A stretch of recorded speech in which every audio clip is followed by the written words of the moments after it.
নোয়াখালীর চাটখিল উপজেলায় ৩ সন্তানকে রেখে এক কানাডা প্রবাসীর স্ত্রী নিখোঁজ হওয়ার ঘটনায় এলাকায় ব্যাপক চাঞ্চল্যের সৃষ্টি হয়েছে।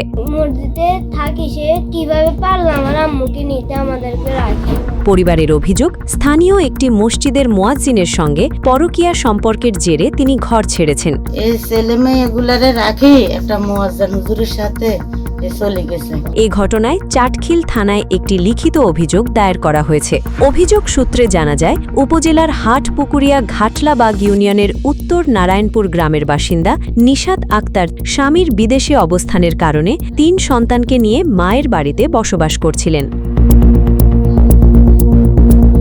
গত ২৮ জুন তার মা মোসাম্মদ নাজমা আক্তার চাটখিল থানায় লিখিত অভিযোগ দায়ের করেন। অভিযোগে বলা হয়, চাটখিল দক্ষিণ বাজার এলাকার একটি মসজিদের মুয়াজ্জিন মোহাম্মদ রিয়াজ হোসেনের সঙ্গে নিশাত আক্তারের পরিচয় থেকে ঘনিষ্ঠ সম্পর্ক গড়ে ওঠে। পরে গত ২৭ জুন দুপুরে তিনি রিয়াজ হোসেনের সঙ্গে চলে যান বলে পরিবারের দাবি। পরিবারের অভিযোগ, ঘর ছাড়ার সময় নিশাত নগদ ৯,১০,০০০ টাকা, প্রায় ১৪ জোড়া কানের দুল, ৬টি আংটি, একটি স্বর্ণের চেন, ২টি ব্রেসলেট সহ বিভিন্ন স্বর্ণালঙ্কার, একটি স্কুটি, টেলিভিশন, গৃহস্থালির বিভিন্ন সামগ্রী এবং ফ্রিজে থাকা মাছ মাংস নিয়ে যান।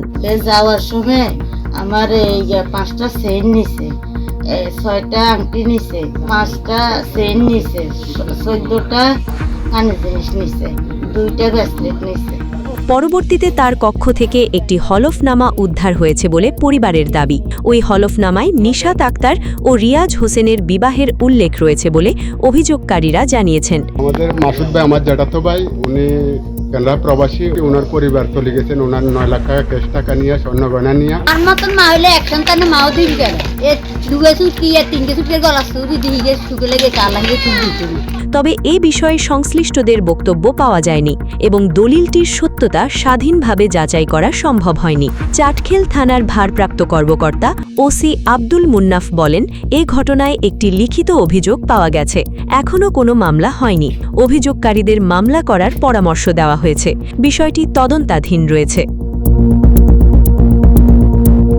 এই ঘটনায় অভিযুক্ত রিয়াজ হোসেন ও নিশাত আক্তারের বক্তব্য পাওয়া যায়নি।